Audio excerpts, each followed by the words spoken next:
কোনো শব্দের যদি লাস্টে তে হয় আর পরে যদি ইয়া হয় তো তেটা সাইলেন্ট হয়ে যায়।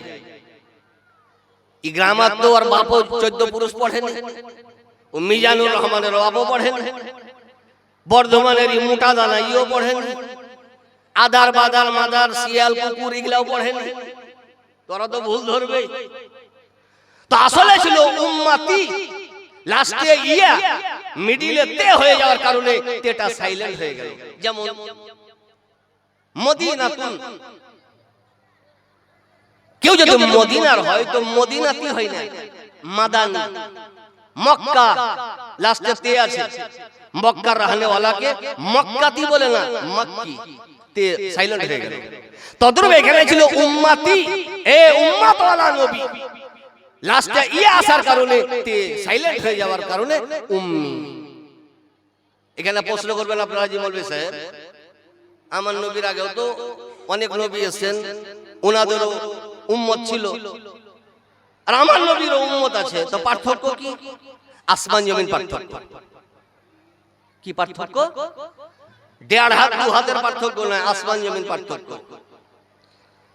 পশ্চিমবঙ্গ ফেমাস বক্তা, খুব পুরাতন বক্তা এবং নির্ভরযোগ্য বক্তা, জিম্মেদার বক্তা হযরত আল্লাহ মাওলানা কারি মুআজ্জম হোসেন কালিমি, যিনি এই মাদ্রাসার সুবহানাল্লাহ বাণী, স্টেজে বসে আছেন। ওনার কাছে 1 লাখ টাকা আছে, চাহিদা লাগিয়ে না, উদাহরণ 1 লাখ। কত আছে? ঘুমাইছেন নাকি আপনারা? 1 লাখ। আমার কাছে 500। এবার বলেন, বিচার করেন কে পয়সাওয়ালা? 1 লাখ। তা আমিও তো আপনার কাছে বারে বারে যাবো যে আমার কাছে তো 500 আছে। তো বলে যে মৌলভী সাহেব এখানে 500 1000 এর কথা নয়, পয়সাওয়ালা মানে বেশি পয়সা কার আছে? পয়সা তো আমার কাছেও আছে 500, ওর কাছেও পয়সা।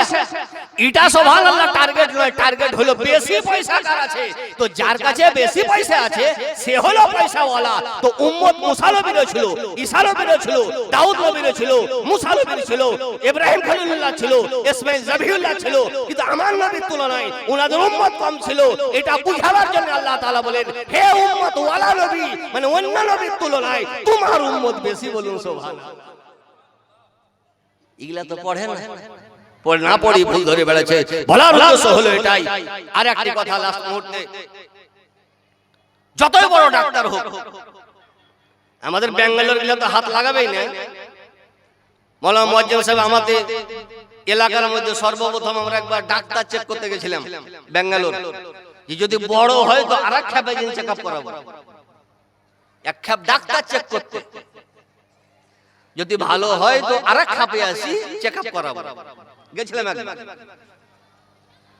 তো প্রায় ডাক্তারকে জিজ্ঞাসা করেছিলাম, বড় বড় প্রফেসরকে জিজ্ঞাসা করেছিলাম যে সুগার যদি 800 থাকে তো হাত দিবেন? বলছেন না, ভর্তি নিব না। রোগীতে হাত দিয়া তো দূরের কথা, ওকে ঢুকতে দেব না।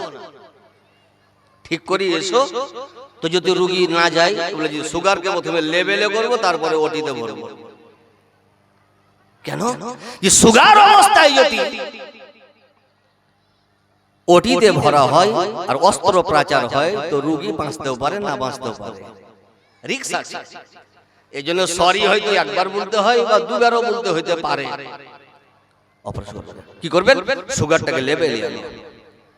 তাহলে এই বিদ্যাটা শুধু ডাক্তারের কাছে সীমিত নয়, সারা পৃথিবীর ইহুদি, নাসারা, জৈন, খ্রিস্টান, আরাজি, ফারাজি, মারাজি, দেওবন্দি, মিজানুর রহমান, ডাবচোর, অমুকচোর, মুরগিচোর, যত মৌলবি আছে দেশে, সবাই জানে যে যার মধ্যে নবী মুস্তাফার মহব্বত বিরাজমান, সে কিয়ামতের পরেও কোনো কালে জাহান্নামে যাবে না। এদেরকে জাহান্নামী করতে গেলে নবী মুস্তাফার মহব্বত থেকে বহু দূরে রাখবে। কারণ নবীর মহব্বত যদি কাউরির মধ্যে থাকে তো জান্নাত পোড়া তো দূরের কথা, জান্নাত স্পর্শ করবে না। এটা কাফের জানে, ইহুদি জানে, খ্রিস্টান জানে, সবাই জানে। কি করতে হবে? এদেরকে জাহান্নামী করতে হবে। তো প্রথমে এদের কাছ থেকে নবী মুস্তাফার মহব্বত থেকে দূরে হও।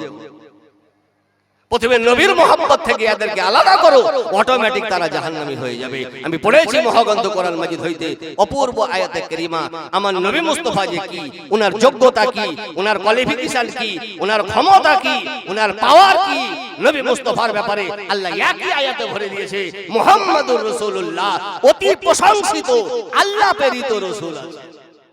নবী কাউরে ভোটে নবী হননি, লোকসভাতে দাঁড়িয়ে নবী হননি, কোন স্পিকারের বলাদা নবী হননি। আল্লাহ বলছে আমি নবী মুস্তাফাকে নবী করেছি। এর উপর আরেকটি কথা, অনেক মৌলবি বলে যে আমাদের নবী হুজুর 40 বছরেই তো হইলেন, তাই যে নবী 40 বছরে হয়নি, তুমি হয়তো আজকালে হইলে। নবী যে নবী হয়ে দুনিয়াতে এসেছেন এটা জানার জন্য আমাকে আলাদা বুখারী খোলার দরকার নেই, মিশকাত শরীফ খোলার দরকার নেই। এক কথাতেই উত্তর প্রত্যেকের ব্রেনে ঢুকে যাবে। সেটা হলো এই যে আপনারা জলসা জুলুস মিলাদ জীবনী বই পড়ে জ্ঞান অর্জন করেছেন যে আমার নবী মুস্তাফা যখন দুনিয়াতে পদার্পণ করেন তো কিছু বলছিলেন, ঠিক না বেঠিক? আমরা তো কেঁদে আছি, আর নবী কিছু বলছিলেন। কি বলছিলেন? ফারাজিরাও স্বীকার করে, দেওবন্দিরাও স্বীকার করে, আমরাও স্বীকার করি। নবী মুস্তাফা তিনটি শব্দ বলেছিলেন, রব্বি হাবলি উম্মতি। এটা শুনেছেন না? আজ নতুন শুনছেন? শুনেছেন? ফারাজিরাও বলবে যে বলেছেন রব্বি হাবলি উম্মতি, এর মানে আমার নবী 50 বছরে নয়, 40 বছরে নয়, 12 রবিউল আউয়াল সোমবার সুবহে সাদিকের টাইমে মামিনার ঘরে নবী যখন এলেন তো নবী বলছেন রব্বি হাবলি উম্মতি, এর মানে এ আমার রব। তাহলে নবী নিজের রবকে চিনে দুনিয়াতে এসেছেন, আর আজ বড় হয়ে গেল নবীকে চিনতে পারেন। হাবলি মানে আমাকে দিয়ে দাও, হে নবী কি উম্মতি, আমার উম্মত দিয়ে দাও। উম্মত নবীর জন্য বলা যায় না জনসাধারণের জন্য বলা যায়? প্রত্যেকের পরিভাষা আলাদা আলাদা। মাদ্রাসার ছাত্রকে তালবে ইলম বলে, কি বলে? স্কুলের ছাত্রকে ছাত্র, বিদ্যার্থী, স্টুডেন্ট বলে। মসজিদে ইমামের পিছনে নামাজ যারা পড়ে তাকে মুক্তাদি বলে। প্রত্যেকের একটা পরিভাষা আছে। কিন্তু কোন কালে শুনেছেন যে হুজুর গাঁতে জলসা হওয়ার পর এবার যা মসজিদে উম্মত বেড়েছে, হুজুর তো মসজিদ বাড়াইতে হবে, কেউ বলে? সিধরিয়া মাদ্রাসায় এবছর বাপরে বাপ যা উম্মত ভর্তি হইল, কেউ বলবে?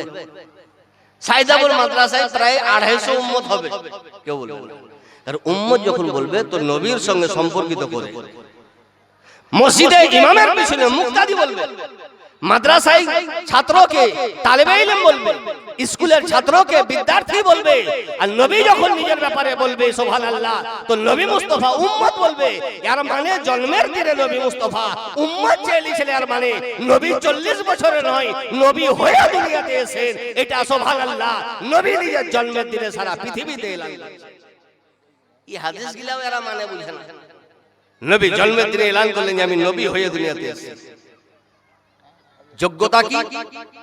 আল্লাহ বলছে সানুকরিউকা ফালা তানসা, হে নবী কোন মাদ্রাসায় নয়, মসজিদে নয়, মক্তবে নয়, ইউনিভার্সিটিতে নয়, সানুকরিউকা আমি আপনাকে পড়াবো, ফালা তানসা জীবনে আপনি ভুলবেন না। তাহলে যত পড়িয়েছে আল্লাহ তাআলা সমস্ত জিনিস আমার নবী মুস্তাফা শিখে নিয়েছেন, বলুন সুবহানাল্লাহ। আজ প্রশ্ন করে যে নবী গায়েব জানে না? আল্লাহ শিখিয়ে এটাও দিয়েছেন, ও আল্লামাকা মা লাম তাকুন তাআলাম, হে নবী মুস্তাফা আপনি অতীতে যেটা জানতেন না আল্লাহ তাআলা আপনাকে সব শিখিয়ে দিয়েছে। তো যে নবী কোন মাদ্রাসায় নয়, স্কুলে নয়, মক্তবে নয়, খোদার কাছে পড়লো, এহেন নবীকে বলছে যে নিরক্ষর। আর যে দাদির কাছে 3 দিন পড়লো, ইয়াবা নিজেকে সুবহানাল্লাহ মিজানুর রহমান বলার উদ্দেশ্য হলো এটা, যারা আমেরিকার কাছে টাকা পায় এরা নিজের বাপকেও গালি দিয়ে দিবে, নিজের মাকে সুবহানাল্লাহ অস্বীকার করবে, কারণ এদের জাত বংশ ঠিক নাই। তো বলার উদ্দেশ্য হলো এটা, কাল সারা পৃথিবী যত বিধর্মী সব চাইছে যে মুসলমানের ভিতর থেকে নবীর মহব্বতকে দূরে করো, কারণ নবীর মহব্বত থাকলে এরা জান্নাতি হয়ে যাবে। এরা জাহান্নামে যাবে না জান্নাতি হয়ে যাবে, আলাদা করো। তো পার্থক্য বোঝার জন্য সুবহানাল্লাহ, পুরুষের মাদ্রাসা তো প্রত্যেক গ্রামে, পুরুষের মাদ্রাসা তো প্রত্যেক এলাকাতে দরকার ছিল। সুবহানাল্লাহ, আমাদের সমাজে, আমাদের জামাতে, আমাদের দলে এটা নির্ভরযোগ্য মাদ্রাসা, যে মাদ্রাসায় পড়ে আমাদের সুবহানাল্লাহ নারীরা সঠিক হাদিস, আমাদের নারীরা সঠিক তরজমা, সঠিক কোরআনের ব্যাখ্যা সুবহানাল্লাহ শিখবে।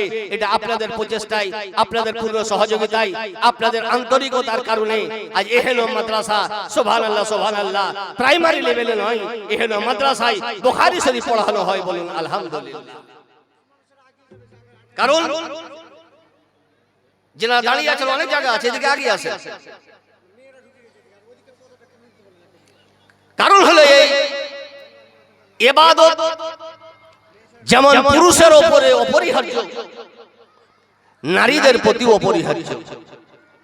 নামাজ পুরুষদের উপরে ফরজ, নামাজ মহিলাদের উপরে ফরজ। ঠিক না ঠিক? কিভাবে নামাজ পড়তে হবে এই মশলা জানতে হবে পুরুষকেও, কিভাবে নামাজ পড়তে হবে এই মশলা জানতে হবে নারীদের। রোজা কিভাবে রাখতে হয় পুরুষের যেমন জানা জরুরি, তদ্রূপ নারীদেরও জানা জরুরি। এটা একটা ঘাটতি ছিল আমাদের এলাকায়। কোরআন শরীফ পড়তে কোনো পাড়ার মহিলার কাছে, সত্য কথা, যার কাছে পড়তো তারও কোরআন ঠিক নাই, তারও কোরআন ঠিক নাই। তো ওই কোম্পানি থেকে যে সুবহানাল্লাহ প্রোডাক্ট হবে ওটাও খারাপ হবে। এই জন্য দরকার ছিল একটা শুদ্ধভাবে কোরআন শরীফের একটা কোর্স, একটা সিলেবাসের দরকার। হাদিস শরীফ আমাদের নারীরা শুধু মিলাদে শুনতো যে বুখারী আছে, নারীরা শুনতো যে মিশকাত শরীফ বলে কোনো হাদিস আছে, তিরমিজি শরীফ বলে কোনো হাদিস আছে। মা বোনরা শুধু মিলাদে শুনতো, আমার চোখে দেখেনি। আজ এখানে মাদ্রাসা কায়েম করে এখানে চোখে দেখানো হয়, 24 ঘন্টা পাঠ্যরত আছে, পড়ছে, বুখারীর পাঠ হচ্ছে, মিশকাত শরীফের পাঠ হচ্ছে, আর বুঝতে পারছে হক ও বাতিল কোনটা, কোনটাতে নবীর প্রেম বাড়ে আর কোনটাতে ঈমান চলে যায়। এটা আজ সুবহানাল্লাহ পার্থক্যের জন্য অন্য মাদ্রাসা তো অনেক আছে, আরাজি ফারাজিদের মাদ্রাসা, ঈমান চুরি করার মাদ্রাসা অনেক আছে, কিন্তু এখানে মাদ্রাসায় আলহামদুলিল্লাহ ঈমান সংরক্ষিত থাকবে। আল্লাহ তাআলা কোরআনে বলেন মুহাম্মদুর রাসূলুল্লাহ, নবী পাক সাল্লাল্লাহু আলাইহি ওয়াসাল্লামের উপরে একটি কথা, যে আজ আমরা নবী পাক সাল্লাল্লাহু আলাইহি ওয়াসাল্লামের কলমা পড়ে নবী পাক সাল্লাল্লাহু আলাইহি ওয়াসাল্লামকে চিনতে পারলাম না। পড়ছে নিয়ত আছে নবীর ভুল ধরব। একটি কথা লাস্টে বলে আমি বিদায় নেব, সেটা হলো এই, যে সারা পৃথিবীর উপরে যারা ইনসান তাদের উপরে একটা দায়িত্ব, খুব ভালোভাবে শুনবেন লাস্ট টাইমে। কটা দায়িত্ব? একটা দায়িত্ব। কি দায়িত্ব? আল্লাহর তরফ থেকে আমাদের উপরে একটা দায়িত্ব অর্পিত আছে, সেটা হলো এই যে হে আমার বান্দা, দুনিয়াতে গিয়ে তুমি নিজের আল্লাহকে রাজি করো। একটা দায়িত্ব সারা পৃথিবীর উপরে। কারণ হে খোদা, আমাদের উপরে তো দায়িত্ব আছে তোমাকে রাজি করব, কিন্তু তোমাকে যদি রাজি করিয়ে তো তোমার ইচ্ছা জানতে হবে, কারণ নিজের ইচ্ছায় তোমাকে রাজি করা যাবে না। মাগরিবের নামাজ কয় রাকাত পড়েন আপনারা? ফরজ 3, এপিডিপিড করে 4 রাকাত করা যায় না? যাবে না? তো 4 রাকাত 1 রাকাত আপনি তো কমাইলেন না, বাড়াইলেন, নাকি বেশি হওয়া উচিত? মাওলানা মুয়াজ্জিম সাহেব এখনই ফতোয়া দিবেন যে তোমার নামাজই হইল না, বলবেন না? বলবেন না? হুজুর আমি তো নামাজ কমাইলাম না, বাড়াইলাম। তো শরীয়ত বলে যে শোনো, 3 রাকাত এটা আল্লাহর ইচ্ছা, 4 তোমার ইচ্ছা। তোমার ইচ্ছাতে শরীয়ত চলে না, খোদার ইচ্ছাতে শরীয়ত চলে। ফজরের নামাজ 2 রাকাত ফরজ। ইয়া আল্লাহ, আমার তো কোলেস্ট্রল হয়ে গেছে আর ঘুরতেও তো ইচ্ছা করে না, তো নামাজের বাহানায় 2 রাকাত নয় 4 রাকাত ফরজ পড়ে নেব। আপনারা ফতোয়া দিবেন যে মৌলভী সাহেব তোমার নামাজই হলো না, কারণ 2 রাকাত পড়তে হবে ফরজ ফজরে, এটা খোদার ইচ্ছা, আর 8 রাকাত পড়তে হবে বান্দা, এটা তোমার ইচ্ছা। তোমার ইচ্ছাতে শরীয়ত চলে না, খোদার ইচ্ছাতে শরীয়ত চলে। এতে কি বোঝা গেল? নিজের ইচ্ছাতে কিয়ামত পর্যন্ত কোন মানব জাতি খোদাকে রাজি করতে পারবে না। আর যখন রাজি করতে পারবে না তো নিজের ইচ্ছায় ইবাদত করবে, খোদা রাজি হবে না। তো হে খোদা, আমরা তো সমস্যায় পড়ে যাব। তো আল্লাহ তাআলা কোরআনে একটা আয়াত প্রেরণ করলো, আতিউল্লাহ, তোমরা আল্লাহর ইতাআত করো। কিসে? ফিল কোরআনে, কোরআনে। হে খোদা, তোমার তো ইচ্ছা আমরা জানতে পারবো না, আমরা গুনাহগার বান্দা। তো আল্লাহ তাআলা আরেক স্টেজ কায়েম করলো, ওয়াতিউর রাসূলা, নবী মুস্তাফার ইতাআত করো, ফি সুনানিহি, নবী মুস্তাফার সুন্নতে। আরেকটি কথা ক্লিয়ার করে দিই, জিম্মেদারি স্টেজে আজ ছেলা পিলার নাম রাখছে ক্যালেন্ডার দেখে, জামাতের নাম রাখছে সুবহানাল্লাহ ইন্টারনেট দেখে। একটা লোক যে হুজুর আমাদের জামাত খুব ছোটখাটো ভাবিয়েন না, তো কি জামাত গো? যে আমাদের জামাতের নাম হুজুর আহলে হাদিস। আর মানে যে আহলে হাদিস মানে হচ্ছে সব হাদিসের উপরে আমল করনে ওয়ালা, সব হাদিসের উপরে, যে একবারে সব হাদিস। কটা বিয়া করেছো? তাতে একটো। নবীজি 9টা বিয়া করেছে? তাহলে আমাদের মৌলবীকে জিজ্ঞাসা করব, তোমার কলমা কি? যে লা ইলাহা ইল্লাল্লাহ মুহাম্মাদুর রাসূলুল্লাহ। যে আমার নবী মুস্তাফা নিজের জীবনে জোহরে একবার আজান দিয়েছেন, তো নবী বলেছিলেন ইন্নী রাসূলুল্লাহ। তো বাপের হিম্মত আছে তো তুমি একবার পড়ো। এখন কেউ যদি বলে যে ইন্নী রাসূলুল্লাহ, তো মুসলমান হবে না কাফের? ইন্নী রাসূলুল্লাহ মানে কি জানেন? কি? আমি রাসূল। এটা নবীর জন্য প্রযোজ্য না সবারই জন্য হাঁড়ি বারুন? তাহলে নবী বলেছেন এটা হাদিস। নবী বলেছেন ইন্নী রাসূলুল্লাহ, ইন্নী রাসূলুল্লাহ ইলাইকুম জামিয়া, আমি সারা পৃথিবীর জন্য রাসূল হয়ে এসেছি। এটা নবীর মুখে শোভা পায়, উম্মতের মুখে নয়। এটা হাদিস। এখন হাদিসের উপরে আমল করতে গিয়ে কেউ যদি এটাকেই রিপিট করে তো মুসলমান থাকবে না, ও পাকা কাফের হয়ে যাবে। ঠিক না বেটি? তাহলে সম্পূর্ণ হাদিসের উপরে যখন আমল করা অসম্ভব, তো আহলে হাদিস নাম রাখাও অসম্ভব। দেড় কাপ উঠে গেলে দেখবেন কিছু বের হয়েছে আমাদের পশ্চিমবঙ্গে, কি অত্যাচার! এদের পারশো নাই, মারশো নাই, কিছু নাই, ডেট ফেল। কিন্তু আমরা আহলুস সুন্নাত ওয়াল জামাত। সুন্নাত কাকে বলে? আমাদের হানফি জামাতের একবারে সর্বপ্রাথমিক ফিকহ কিতাব নূরুল ইজার সারা মিরকা মারাকিউল ফালাতে লিখছে, আস-সুন্নাত হিয়া তরিকাতুল মাসলুকাতু ফিদ-দ্বীন। ধর্মের উপরে আল্লাহ এবং আল্লাহ রাসূলের তরফ থেকে যে জিনিসের উপরে চলার অনুমতি পাওয়া গেছে ওকে সুন্নাত বলা হয়। তাহলে পূর্ণ হাদিসের উপরে আমল করা অসম্ভব, কিন্তু পূর্ণ সুন্নাতের উপরে আমল করা সম্ভব। নবী 9টা বিবাহ করেছেন, কিন্তু 9টা বলেননি। নবী মুস্তাফা বলেছেন একটা বিবাহ করো, 4টা লাস্ট পর্যন্ত, না পারলে একটা করো। নবী ইন্নী রাসূলুল্লাহ বলেছেন, কিন্তু বলতে কাউকে বলেননি। তো ইন্নী রাসূলুল্লাহ এটা নবীর হাদিস, আমরা বলছি লা ইলাহা ইল্লাল্লাহু মুহাম্মাদুর রাসূলুল্লাহ, এটা সুন্নাত, কারণ নবী এটা বলতে বলেছেন। তাহলে বোঝা গেল আহলে হাদিস নাম রাখা জাল, এপিডিপিড করতে হবে। কিন্তু আহলুস সুন্নাত ওয়াল জামাত এটা নাম রাখা হাদিস ও কোরআন মোতাবেক। তো আল্লাহ বলেন আতিউর রাসূলা, নবী মুস্তাফার ইতাআত করো, সুবহানাল্লাহ, ফি সুনানিহি, নবী মুস্তাফার সুন্নতের উপরে। আরেকটি কথা, কারণ নবী মুস্তাফা যাতে রাজি আল্লাহ তাআলা তাতে রাজি। আজ সারা পৃথিবীর মুসলমানের উপরে 5 ওয়াক্ত নামাজ ফরজ। কত? বৈশাখ মাসে, মাঘ মাসেও 5 ওয়াক্ত, 5 ওয়াক্ত ফরজ। কিন্তু আলা হযরত আজিমুল বরকত মুজাদ্দিদ দ্বীন ও মিল্লাত একটি কিতাব লিখেছেন, যার নাম আল আমন ওয়াল ওলা লিনাইতিল মুস্তাফা বিদাফইল বালা। এত বড় নাম, তাহলে কিতাব কেমন হবে? ওতে লিখছেন হাদিস শরীফ, নিজের তরফ থেকে লয় হাদিস, যেটা ইহুদি নবীর কাছে এসে বলছে হুজুর কলমা তো পড়বো, কিন্তু একটা শর্তের উপরে। কি শর্ত? তো আপনার ধর্মে 5 ওয়াক্ত নামাজ ফরজ, আমার দ্বারা 5 ওয়াক্ত চলবে না, আমি 3 ওয়াক্ত পড়বো, 2 ওয়াক্ত পারবো না।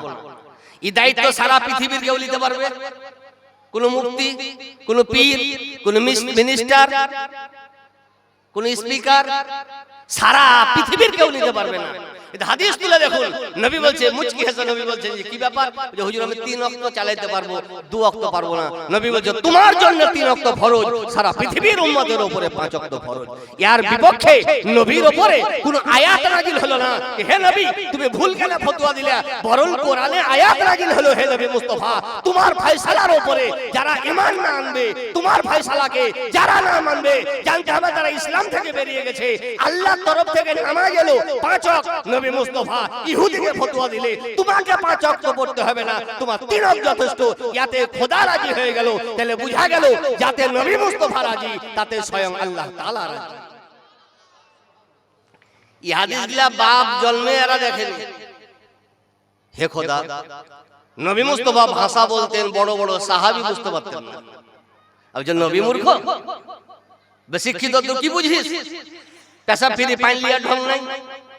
নবীর ভাষা আরবি, সাহাবায়ে কেরামের ভাষা আরবি।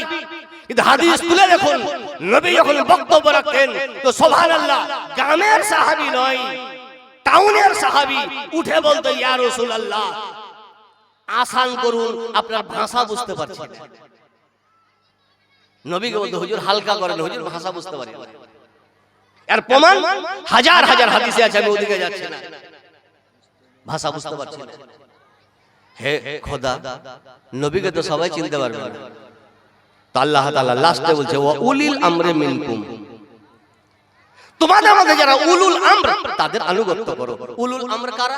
তো তাফসীরের কিতাবে আছে উলিল ইলমে ওয়াল ফিক, যারা ইলম ওয়ালা তাদের আনুগত্য করো, ফিকা ওয়ালা তাদের আনুগত্য করো। সুবহানাল্লাহ, ওকে আনুগত্য করা মানে নবী মুস্তাফার আনুগত্য, নবীর আনুগত্য করা মানে স্বয়ং খোদা তাআলার আনুগত্য করা। তাই আলহামদুলিল্লাহ এই হলো 3টি স্টপিকের উপরে আলহামদুলিল্লাহ আমাদের ঈমান আছে। আমরা ইমামকেও মানি, আর ইমামের ওসিলাতে নবী মুস্তাফাকে মানি, আর নবীর ওসিলাতে সুবহানাল্লাহকে তাআলা আমরা আল্লাহকে পেয়েছি। আজ একটা প্রশ্ন করে, হাদিস কোরআন যখন বাড়িতে আছে তো ইমাম কেন মানবো? বলে না, বলে না, ইমাম কেন মানবো? ইমাম মাযহাব মানা নবীর এগেনস্টে নয়। যে নবী একটা ধর্ম নিয়ে এসেছে, তা আমরা মাযহাবওয়ালা আরেকটা ধর্ম না। নবীকে বুঝার জন্য, উদাহরণস্বরূপ স্কুলে 2টো টপ র্যাঙ্কের ছেলে, 2টো ছেলে ভর্তি হয়েছে, একটা হচ্ছে ব্রেনি মেধাবী আর একটা হচ্ছে খ্যাপা ভেদা। মাস্টার ওকে পড়াইছে তো ওই ক্লাসের পড়াইছে না বিনা ক্লাসের পড়াইছে ওটাই বুঝতে পারে না। আর আরেকটা ছেলে যেটা পড়াইছে সেটাই ব্রেনে রাখছে। তো ফার্স্ট ক্লাস ওয়ালা ছেলে, মেধাবী ছেলেকে প্রাইভেট লাগবে? লাগবে না। কিন্তু খ্যাপা যেটা আছে ওকে লাগবে না, লাগবে না? তাহলে এখন খ্যাপা ছেলে যদি প্রাইভেট নিয়েছে তো কি মাস্টার রাখবে?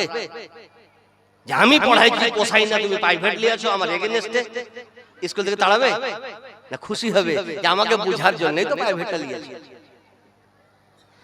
ইমামে আযম আবু হানিফা রাদিয়াল্লাহু আনহু জিনার ব্যাপারে আমার মতো 1.5 পাতা পড়া মৌলবি নয়, 4 জন ধর্মের বিশ্ববিখ্যাত ইমামের মধ্যে একজন ইমামের নাম ইমামে শাফি রাদিয়াল্লাহু আনহু। উনি বলেছেন যে আল নাসু ফিল ফিকহে আয়ালু আবি হানিফা, হে বিশ্বের মানব জাতি, সারা পৃথিবীর মানব জাতি ফিকহ শাস্ত্রে ইমাম আযম আবু হানিফার ছাত্র সমান। বলুন সুবহানাল্লাহ। সারা পৃথিবীর মানুষ ফিকহ বিভাগে, মসলা বিভাগে ইমামে আযমের কাছে তালিব ইলমের সমান। এটা আমার কথা নয়, ইমামে শাফি রাদিয়াল্লাহু আনহু বলেছেন।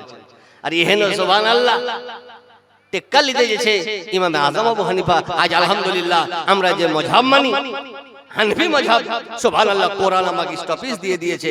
তুমি ডাইরেক্ট খোদাকে পাবা না, নবী মুস্তাফার আনুগত্য করো। তুমি ডাইরেক্ট নবীর কথা সব বুঝতে পারবা না, তো উলিল আমরি ওয়াল ফিকহের আনুগত্য করো। তো উলুল আমর ওয়াল ফিক মানেই হলো মাযহাব। তো আজ যে আমরা মাযহাব মানছি এটা কোরআন থেকে প্রমাণ, নবী মুস্তাফার এগেইনস্টে নয়, নবীকে বুঝার জন্য। আর নবী মুস্তাফাকে বুঝে আজ আমরা আলহামদুলিল্লাহ আল্লাহ তাআলাকে পাবো। আমি পড়েছিলাম মহাগ্রন্থ কোরআন মাজিদ হইতে অপূর্ব আয়াতে কারিমা।